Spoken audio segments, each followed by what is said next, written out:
저는 다 같이 읽겠습니다. 제가 먼저 읽겠습니다. 그들이 이 말씀을 듣고 있을 때에 비유를 더하여 말씀하시니 이는 자기가 예루살렘에 가까이 오셨고 그들은 하나님의 나라가 당장에 나타날 줄로 생각함이었더라. 이르시되 어떤 귀인이 왕위를 받아가지고 오려고 먼 나라로 갈 때에 그 종 열을 불러 은화 10문화를 주며 이르되 내가 돌아올 때까지 장사하라 하니라. 그런데 그 백성이 그를 미워하여 사절을 뒤로 보내어 이르되 우리는 이 사람이 우리의 왕됨을 원하지 아니하나이다 하였더라. 귀인이 왕위를 받아가지고 돌아와서 은화를 준 종들이 각각 어떻게 장사하였는지를 알고자 하여 그들을 부르니 그 첫째가 나와 이르되 주인이여 당신의 한 문화로 10문화를 남겼나이다. 주인이 이르되 잘하였다 착한 종이여 내가 지극히 작은 것에 충성하였으니 10골 권세를 차지하라 하고 그 둘째가 와서 이르되 주인이여 당신의 한 문화로 5문화를 만들었나이다. 주인이 그에게도 이르되 너도 5골을 차지하라 하고 또 한 사람이 와서 이르되 주인이여 보소서 당신의 한 문화가 여기 있나이다. 내가 수건으로 쌓아두었었나이다.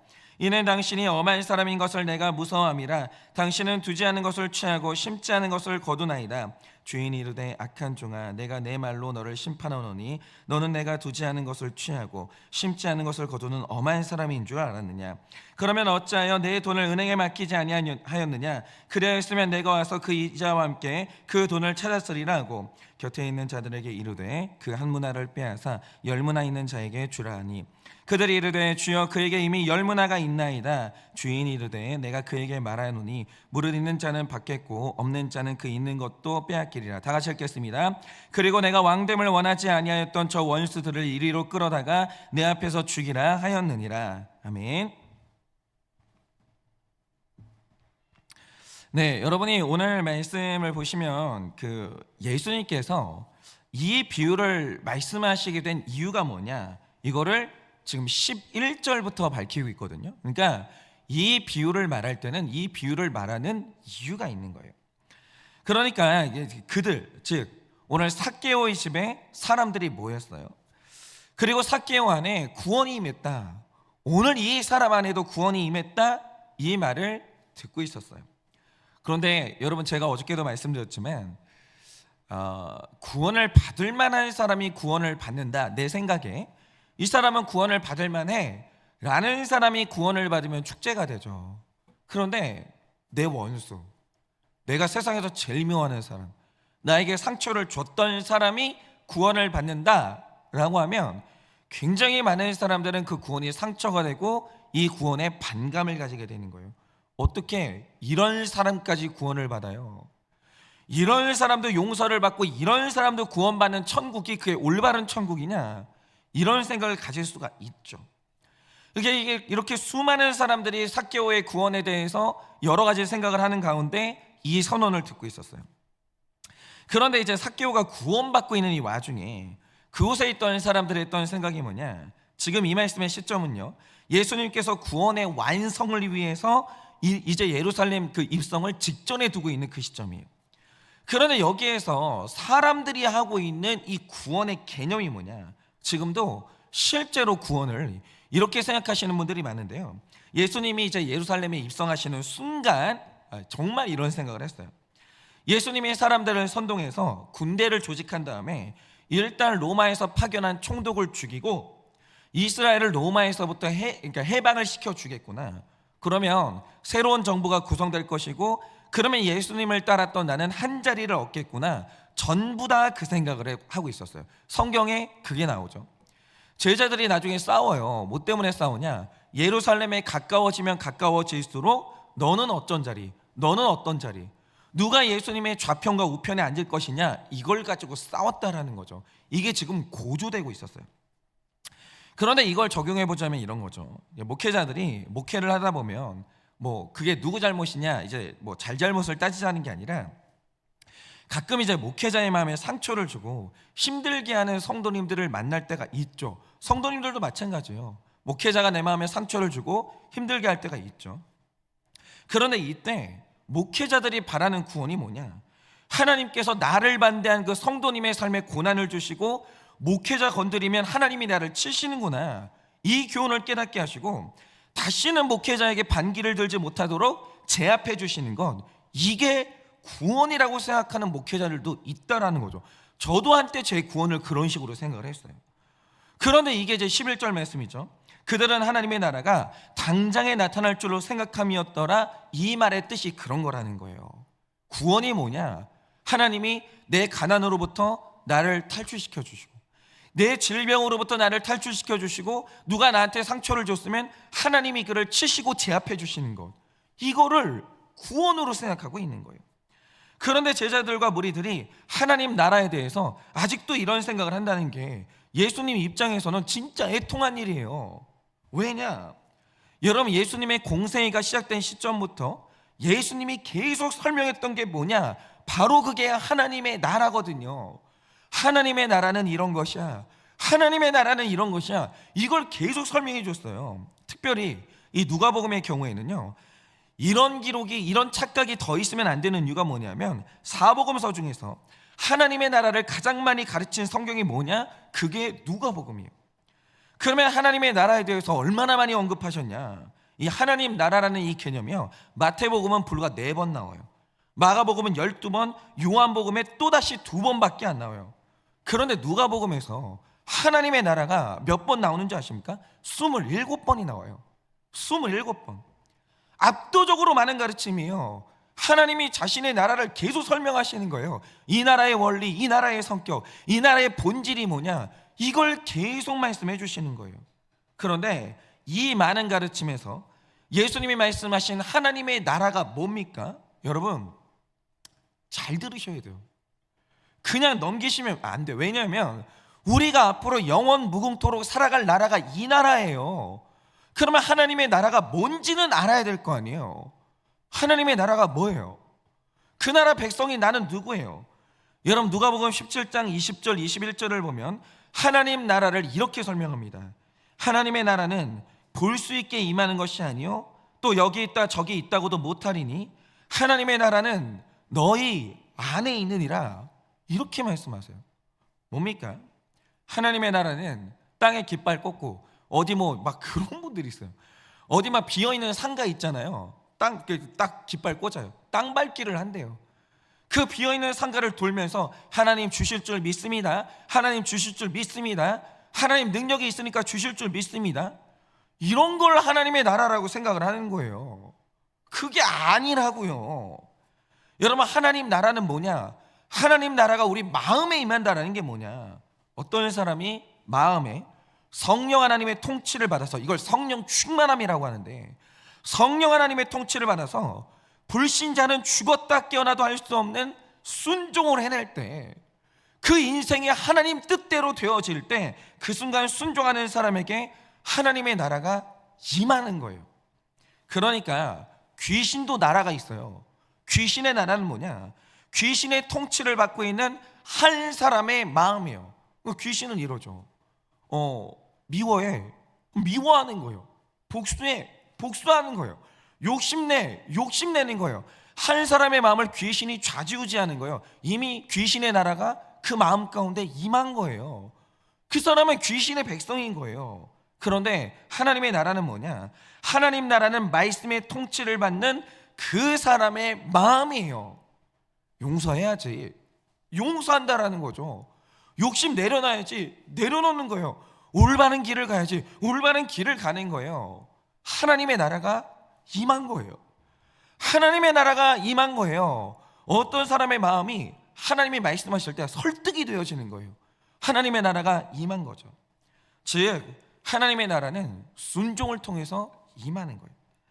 그러나 이제 곧 예수님은 죽으셔야 되는데, 이 시점에서 사람들이 아직도 하는 생각이 뭐냐?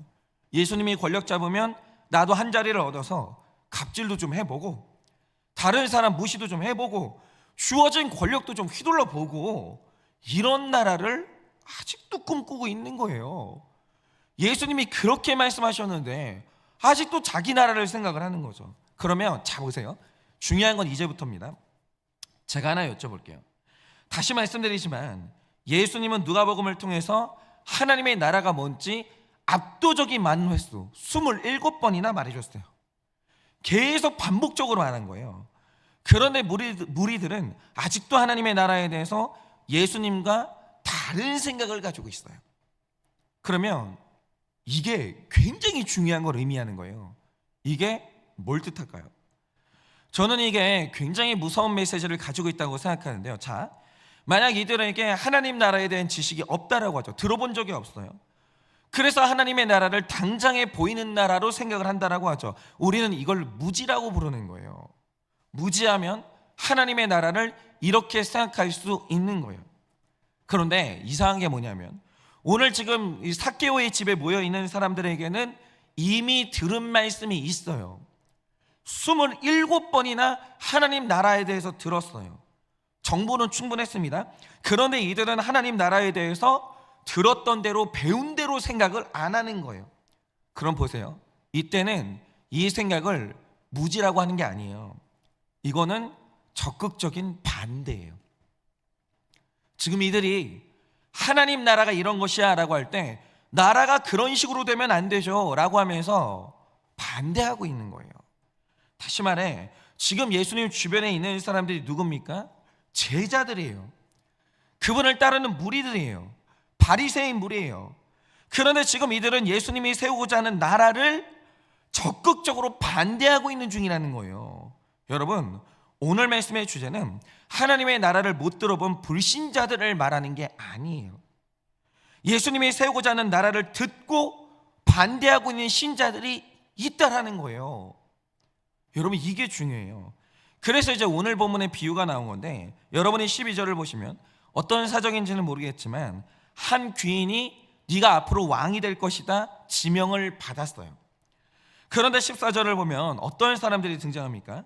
이 사람이 왕이 되는 걸 반대하는 무리들이 등장을 해요. 그러면 이 백성들이 귀인이 왕이 되는 걸 왜 반대할까요? 여러분 보세요. 본문을 보면 이 백성들을 그를 미워하는 사람들이다 이렇게 얘기를 해요. 그럼 이게 뭘 의미합니까? 그들이 구체적으로 귀인의 무엇을 이렇게 미워했는지는 모르겠어요. 뭐를 미워했는지는 정확히 모르겠어요. 그런데 중요한 건 뭐냐? 그들이 귀인의 생활 방식을 미워했을 수도 있어요. 평소에 그가 주장했던 가치관을 미워했을 수도 있어요. 그의 사상을 미워했을 수도 있죠. 그런데 중요한 건 이들은 예전부터 귀인을 알고 있었고 귀인의 뭔가를 미워하고 있었다는 거예요. 그런데 오늘날 그 얘기를 들은 거예요. 이 사람이 우리나라 왕이 된대. 그럼 이들은 그걸 두고 볼 수가 없는 거예요. 왜냐? 그가 만약에 그냥 귀인으로만 남아있으면 귀인과 내가 아무 상관이 없어요. 왜냐하면 귀인이 나를 통치할 권한이 없거든요. 근데 귀인인 거예요. 그런데 그가 왕이 되고 내가 그의 백성이 되는 순간 문제가 완전히 달라져요. 왜 그러냐? 우리도 귀인의 통치를 받아 귀인이 주장하는 대로 살아야 되거든요. 왕이 된다는 건 다른 문제예요. 그 왕이 싫잖아요. 그를 반대할 수밖에 없는 거예요.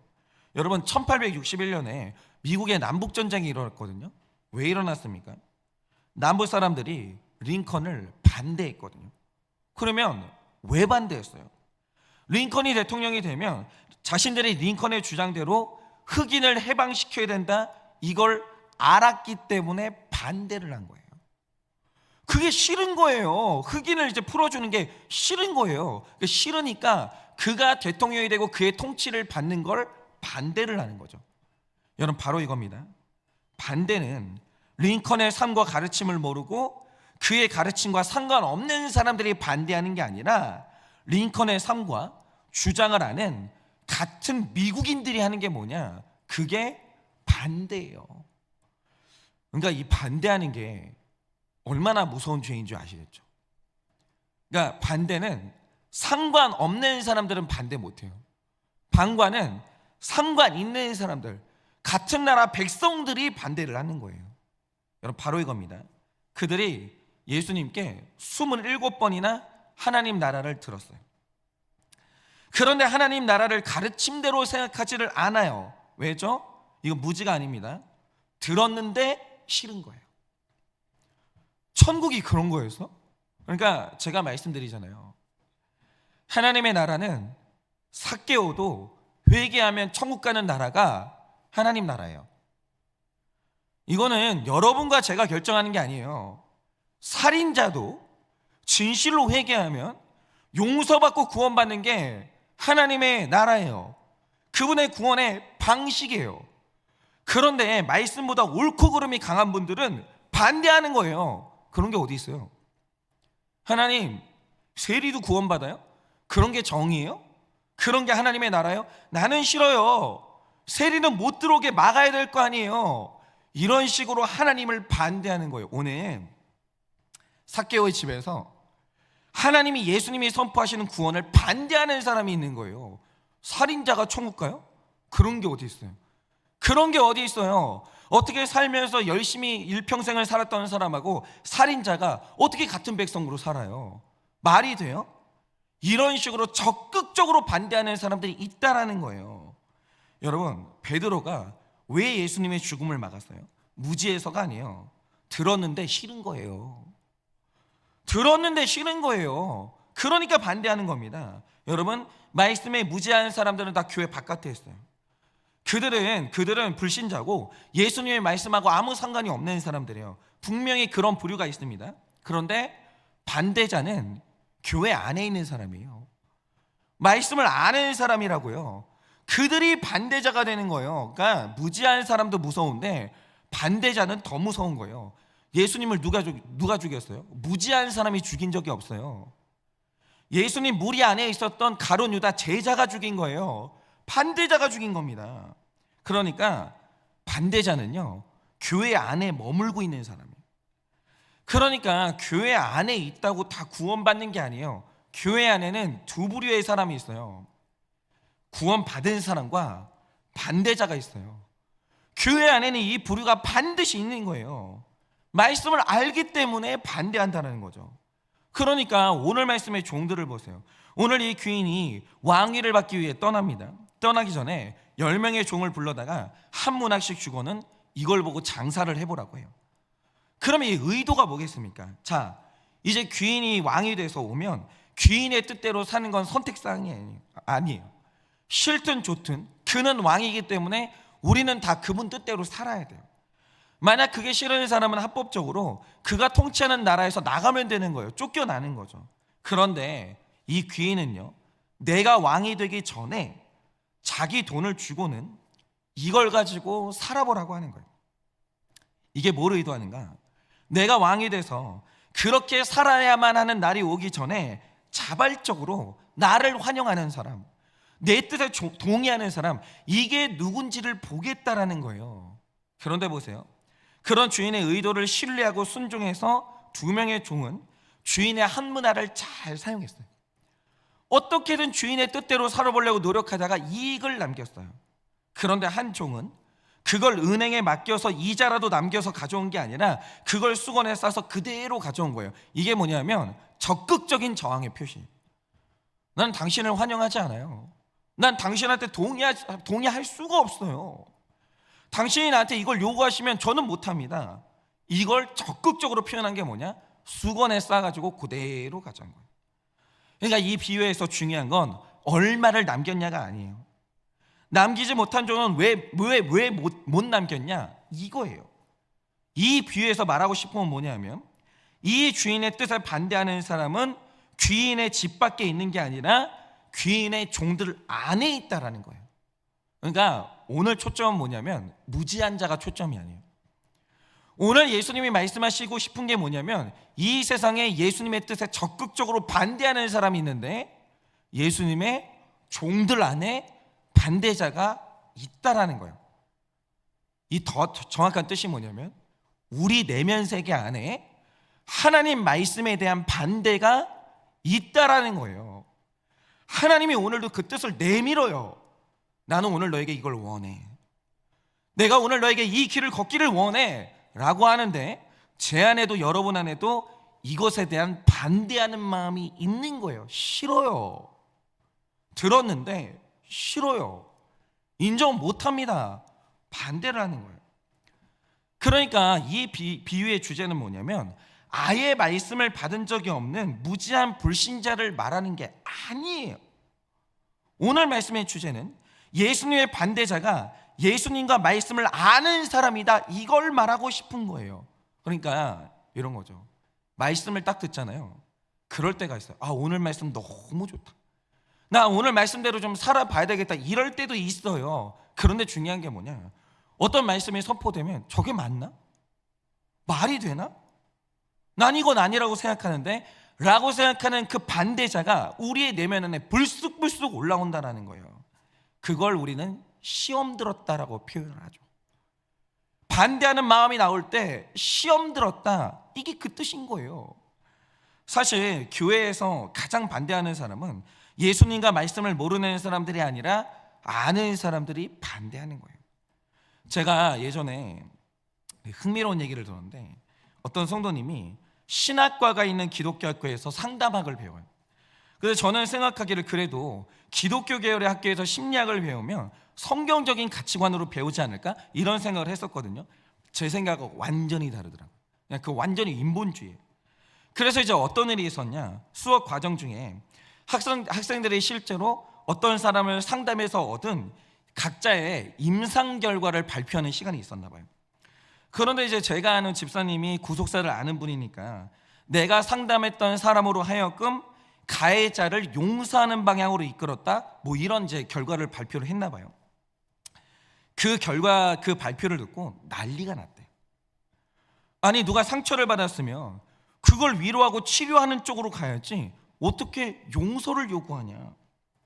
상처 입은 사람한테 용서를 말하는 건 당신의 오만이다, 이런 식으로 거의 비난에 가까운 말을 들었다는 거예요.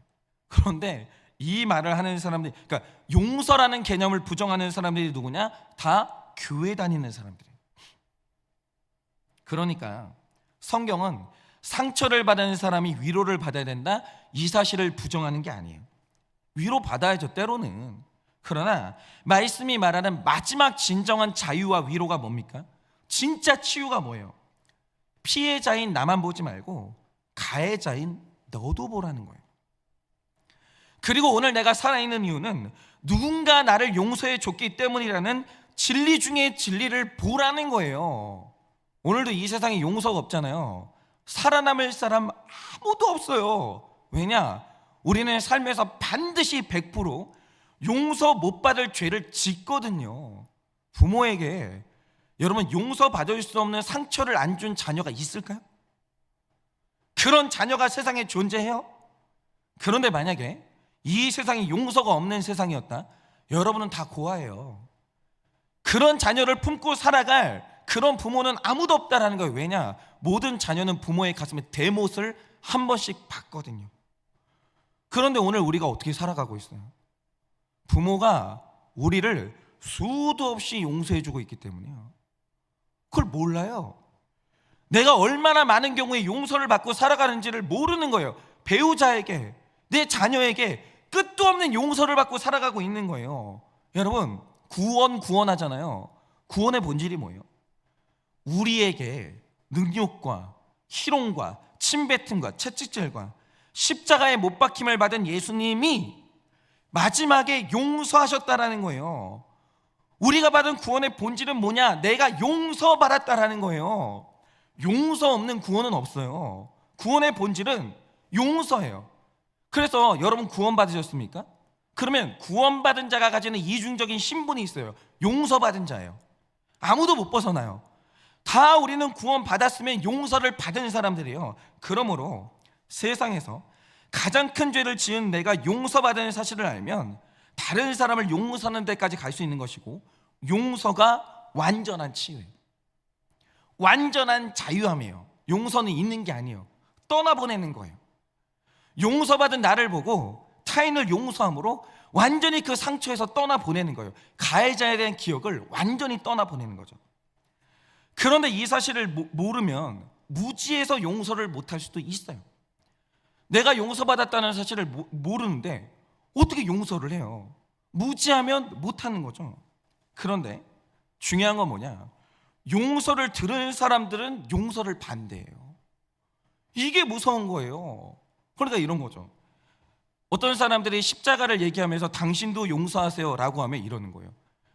내가 받은 상처가 예수님이 받은 상처보다 더 아프다고 생각하는 분들이 있어요. 내가 해야 되는 용서가 예수님이 하셨던 용서보다 훨씬 어려운 용서라고 착각하는 사람들이 있어요. 정말로 그래요. 말하자면 이런 거죠. 예수님은 하나님이잖아요. 그는 용서할 수 있죠. 근데 저는 사람이에요. 저는 어려워요 이러는 거예요. 천만의 말씀이에요. 예수님은 하나님이니까 용서하는 게 쉬웠다? 그런 말이 어디 있어요? 여러분, 예수님 용서하기까지 피땀을 흘렸어요. 그의 용서가 우리 용서보다 그분의 용서가 훨씬 어려워요. 우리는 죄인이 죄인을 용서하는 거잖아요. 예수님의 용서는 의인이 죄인을 용서하는 거예요. 어떻게 그런 말을 해요? 예수님은 하나님이니까 용서가 가능하죠. 저는 인간이라 용서가 어려워요. 천만의 말씀이에요. 내 용서가 예수님의 용서보다 훨씬 쉬워요. 그 복음의 깊이를 알면 되는 거예요. 근데 문제는 뭐냐? 싫다는 거예요. 나는 못해요. 나에게 만약 하나님이 용서를 요구하신다, 그분은 틀린 것이고 나는 그런 하나님 못 믿는다라는 거예요. 반대를 하는 거죠. 그런데 이 반대하는 사람이 누구냐? 무지한 사람이 아니에요. 제자들이 반대하는 거예요. 제자들이. 그러니까 이런 거죠. 우리 자녀를 시험 기간에도 주일날 주일이면 주일 성수해야 된다. 반대하는 거예요. 하나님 세상을 모르시나 봐. 한국 사회를 모르시나 봐요. 저는 그런 말씀에는 순종 못해요. 적극적으로 반대하는 거예요. 적극적으로. 오늘도 하나님께서 우리의 삶 가운데 어떤 고난을 주세요. 잘 들으세요. 필요해서 주시는 거예요. 그거 아니면 우리가 성화되고 구원받을 방법이 없기 때문에 필요해서 주시는 거예요. 그걸 알고 묵묵히 감대하는 분들도 많아요. 그러나 중요한 게 뭐냐면, 하나님이 내가 어떤 기도를 하는데 하나님이 내 기도를 안 들어줘요. 너는 이 고난을 더 받아야 돼. 판결하실 때가 있어요. 시험 드는 거예요. 왜요? 내가 왜 이렇게 힘든 시간을 이렇게 길게 가져야 돼요? 이런 식으로 나를 다루시는 하나님을 나는 수용할 수 없다는 거예요. 나는 반대한다라는 거예요. 그러면서 시험 들었대요. 그리고 떠나요. 여러분, 우리는 주님을 반대할 권한이 없어요. 주님이 어느 정도 일정 기간 어떤 종류의 고난을 받아야 된다라고 하시면 그건 선한 거예요. 이유가 있고 필요해서 주시는 거예요. 우리는 그 길을 가는 거예요. 그리고 마지막에는 우리를 하나님이 정금처럼 만들어 내시는 거예요. 문제는 뭐냐? 끝내 반대하는 거예요. 끝내 싫다라는 거예요. 안 된다라는 거예요. 그러면서 주님을 떠나요. 이건 뭐냐? 모르는 게 아니에요. 그의 주권을 인정하지 않는 거예요. 그거는 반대하는 거예요.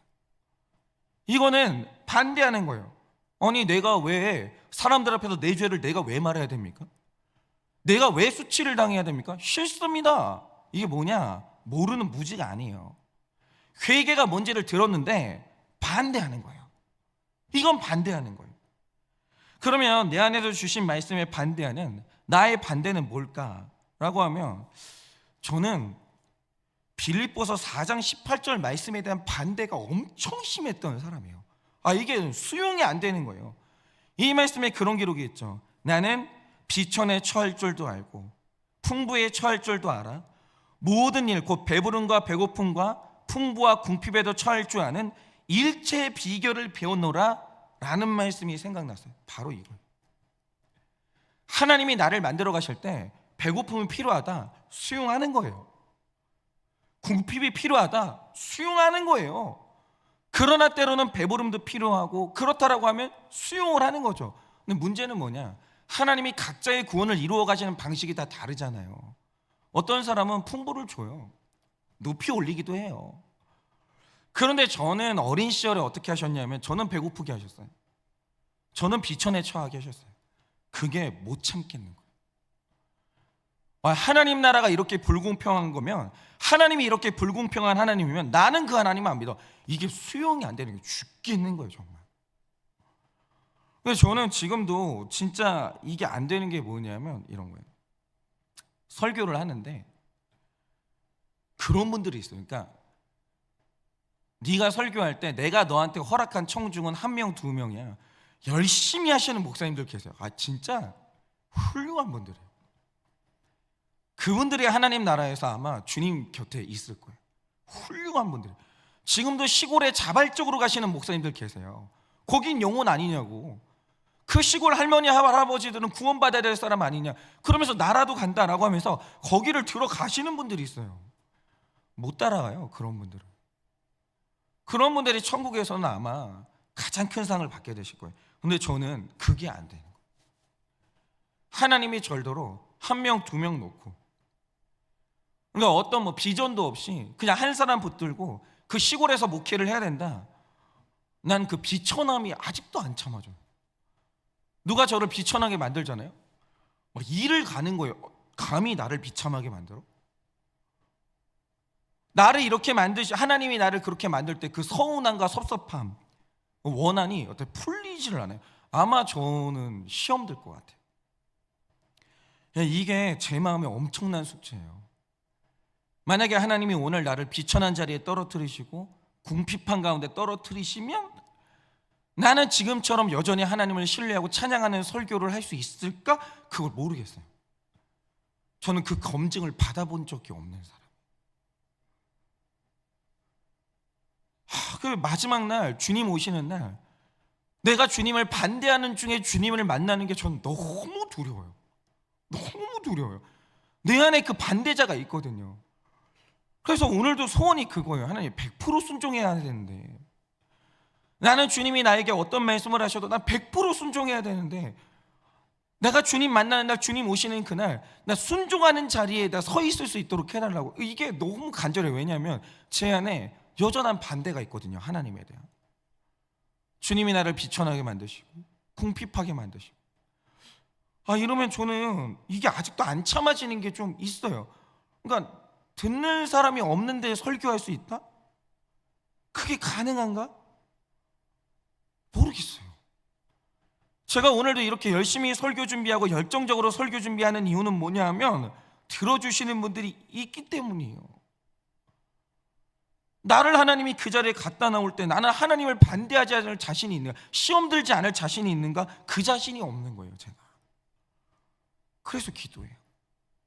반대자가 되지 않게 해달라. 100% 성령 충만해서 주님이 나를 어디로 이끌고 가시든 나는 주님을 지지하는 그 자리에 좀 있게 해달라고. 이게 저의 굉장히 중요한 기도의 제목이에요. 여러분은 어떠십니까? 지금 하나님이 우리 삶 가운데 여러 가지 일들을 하세요. 나만 십자가를 지는 사람은 없어요. 그리스도인들은 다 각자의 십자가를 지고 있어요. 나만이라고 하지 마세요. 착각이에요. 다 각자의 십자가가 있거든요. 근데 중요한 건 이거예요. 그 십자가를 내밀었을 때 베드로처럼 반대하고 계시냐, 아니면 그거를 순종하고 계시냐, 이게 중요해요. 이게. 여러분, 반대하시면 안 돼요. 순종하셔야 돼요. 그러면 일어나는 일이 뭡니까? 어느 날 왕이 되신 하나님께서 다시 내 안에 오시고 나를 통치하사 아름다운 일들이 반드시 일어나요. 시험 들지 마세요. 절대로 하나님 뜻에 반대하는 반대자가 되지 마세요. 오늘도 우리는 하나님을 지지하고 따라가는 이 제자가 되어서 마지막까지 그 길을 따라가다가 왕이신 하나님을 만나는 우리가 되기를 예수님의 이름으로 축원합니다. 이 시간에 제가 기도하고 축도함으로 예배를 마치겠습니다. 기도하겠습니다. 하나님, 제가 지금은 이렇게 주님을 열정적으로 대변하고 설교하고 찬양하는 것 같지만, 오늘 내 주인 되신 하나님께서 내 구원에 너무 필요해서 나를 비천한 자리에 떨어뜨리시고 궁핍한 자의 자리에 떨어뜨리실 때, 그때도 저는 사랑하는 나의 예수님을 사랑한다라고, 나는 순종한다라고, 나를 향한 하나님의 뜻에 반대하지 않는다라고 그렇게 말할 수 있겠습니까? 주님, 아직 모르겠습니다.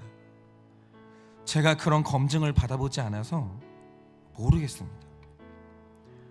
내가 주님이 오시는 날 나는 반대자로 나타날지 아니면 주님을 지지하고 순종하는 자로 나타날지 모르겠습니다. 그러나 지금 이 순간만큼은 진실하게 소원합니다. 정말 주님께서 나에게 한 문화를 주시는 그 십자가를 지는 그날 나는 10개를 남기고 5개를 남기는 주님의 지지자로, 주님의 제자로, 주님께 순종하는 자로 서 있기를 원하오니 그렇게 나를 이끌어가 주시고, 주님이 왕으로 오시는 그 마지막 날 나는 주님을 지지하다가 만나는 그 제자가 될 수 있도록 은혜를 허락하여 주시옵소서. 지금은 우리 주 예수 그리스도의 은혜와 하나님 아버지의 그 크신 사랑과 성령님의 위로하시고 교통하여 주시는 그 역사하심이 오늘도 내 마음 가운데 말씀을 반대하는 그 반대자를 거절하고 주님 말씀에 순종하는 제자로 나아가 주님이 오시는 그날 순종하는 자로 만나기를 원하는 사랑하는 모든 주의 종들의 머리 위에 지금으로부터 영원 무궁토록 함께 있을지어다. 아멘.